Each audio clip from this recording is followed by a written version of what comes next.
Assalamu alaikum, I'm Aisha and you're watching Samaa News. Here are today's headlines. US President Donald Trump says a long-awaited agreement to end hostilities between the United States and Iran is expected to be signed on Sunday, but Iranian officials have rejected the timeline. Trump said the deal would reopen the Strait of Hormuz to global shipping and mark a breakthrough in regional stability, though he suggested some nuclear-related issues would be addressed later. Iran's foreign ministry and Revolutionary Guard sources dismissed the claim, saying no signing has been agreed and calling the announcement premature and politically driven. The conflicting statements highlight continued uncertainty around the proposed deal, as negotiations remain fragile and key issues unresolved. Prime Minister Shehbaz Sharif has said that the United States and Iran have agreed to a framework for a peace deal that would end the months-long conflict in the Middle East, with a final text of the deal reached. He added that Pakistan is now preparing for an electronic signing expected within the next 24 hours, followed by technical-level talks next week. Shehbaz said the peace agreement had reached its most advanced stage so far. US Secretary of State Marco Rubio has told Indian External Affairs Minister S. Jaishankar that all commercial vessels operating in the Strait of Hormuz must comply with instructions issued by US forces, warning that violations of the blockade and illicit Iranian oil shipments will not be tolerated. The call came a day after India protested the deaths of 3 Indian sailors in a US strike on an Iran-linked tanker and raised concerns over the safety of commercial shipping in the region. Iranian state media reports that the funeral ceremonies for the late Supreme Leader Ali Khamenei will begin in Tehran on July 4th, with burial scheduled for July 9th in his hometown of Mashhad. According to the reported schedule, memorial events will also be held in the holy city of Qom before the final burial rites. The ceremonies are expected to draw senior officials and large public gatherings from across the country.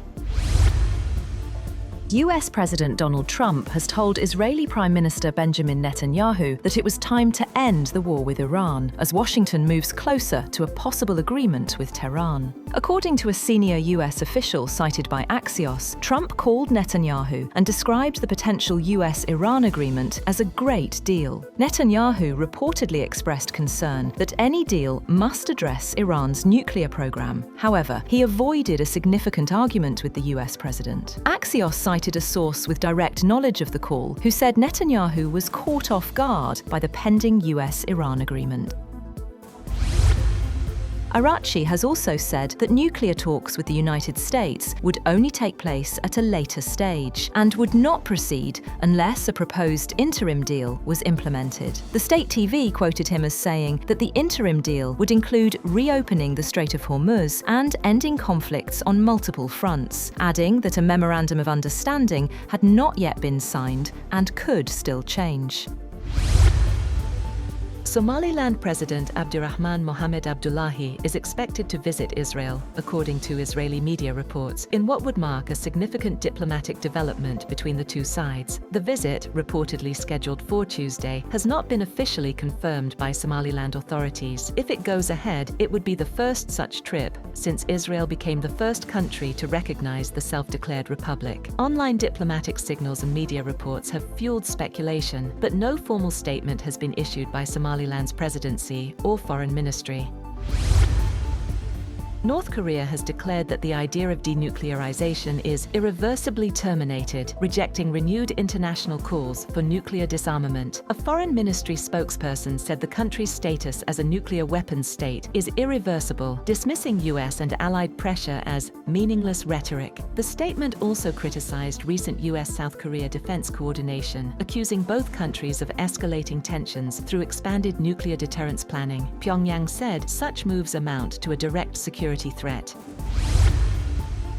Swiss voters are heading to a referendum on Sunday on a proposal to cap the country's population at 10 million by 2050, a move that has sharply divided the political landscape. The initiative, backed by the right-wing Swiss People's Party, would require the government to curb population growth once it reaches 9.5 million, including tighter asylum rules and limits on family reunification. Critics warn it could strain Switzerland's economy and international ties. Supporters say rising population levels are overburdening housing, healthcare and infrastructure, while opponents argue the plan risks labour shortages and could harm key sectors and EU relations. That's all for now. For more updates, visit www.samaa.tv. Thank you for watching Samaa News.